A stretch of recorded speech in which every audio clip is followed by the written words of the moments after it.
കേരള സർവകലാശാലയിൽ അധികാരപ്പോര് കനക്കുന്നതിനിടെ മിനി കാപ്പനെതിരെ വീണ്ടും syndicate. Academic council യോഗം വിളിച്ച മിനി കാപ്പന്റെ അറിയിപ്പ് വ്യാജരേഖ ചമയ്ക്കലാണെന്ന് സിൻഡിക്കേറ്റ് അംഗം ജി മുരളീധരൻ. മിനി കാപ്പൻ വിളിക്കുന്ന യോഗത്തിന് നിയമസാധുതയില്ല. നിയമവിരുദ്ധ നടപടിക്കെതിരെ രജിസ്ട്രാർ KS അനിൽകുമാർ നടപടി സ്വീകരിക്കുമെന്നാണ് സിൻഡിക്കേറ്റ് കരുതുന്നതെന്നും ജി മുരളീധരൻ. രജിസ്ട്രാർ എന്ന പേരിൽ ഒരു കത്ത് പോയിട്ടുണ്ട്. രജിസ്ട്രാർ ഇൻചാർജ് എന്ന പേരിലും ഒരു കത്ത് പോയിട്ടുണ്ട്.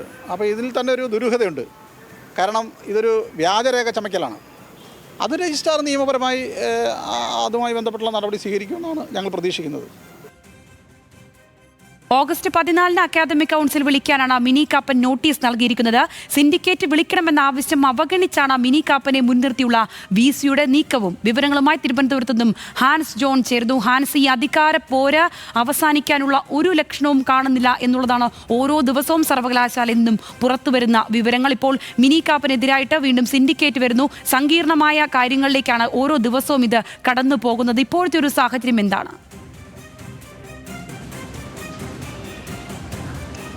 സംഗീത, കേരള സർവകലാശാലയിൽ ഭരണപ്രതിസന്ധി തുടരുകയാണ്. അതിൻ്റെ ഭാഗമായി തന്നെയാണ് കഴിഞ്ഞ ദിവസം രജിസ്ട്രാറായിട്ടുള്ള KS അനിൽകുമാറിനെ ഒഴിവാക്കിക്കൊണ്ട് ഓൺലൈനായി വൈസ് ചാൻസലർ ഒരു യോഗം വിളിച്ചു ചേർക്കുന്നത്. വിദേശ വിദ്യാർത്ഥികളുടെ പ്രവേശനവുമായി ബന്ധപ്പെട്ടായിരുന്നു ഇത്.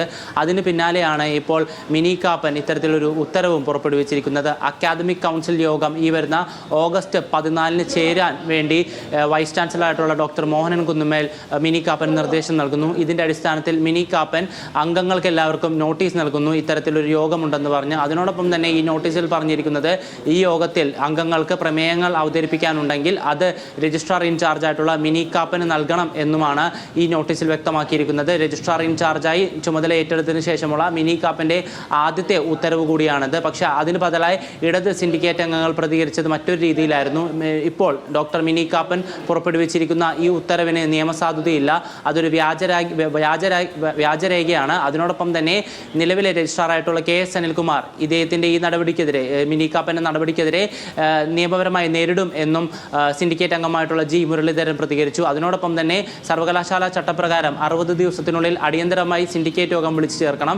ഈ ഒരു സാഹചര്യത്തിൽ ഈ മാസം 26-ന് ഈ 60 ദിവസം പൂർത്തിയാവും. ആ ഒരു സാഹചര്യത്തിൽ തന്നെ 26-ന് മുമ്പ് വൈസ് ചാൻസലറായിട്ടുള്ള ഡോക്ടർ മോഹനൻ കുന്നുമേൽ സിൻഡിക്കേറ്റിൻ്റെ ആവശ്യപ്രകാരം സിൻഡിക്കേറ്റ് യോഗം വിളിച്ചു ചേർക്കണമെന്നും ഇടതുപക്ഷ സിൻഡിക്കേറ്റ് അംഗങ്ങൾ ആവശ്യപ്പെട്ടിട്ടുണ്ട്. സംഗീത. ശരി, തിരുവനന്തപുരത്തു നിന്നും ഹാൻസ് ജോൺ ആണ് വിശദമായ വിവരങ്ങൾ പങ്കുവച്ചത്.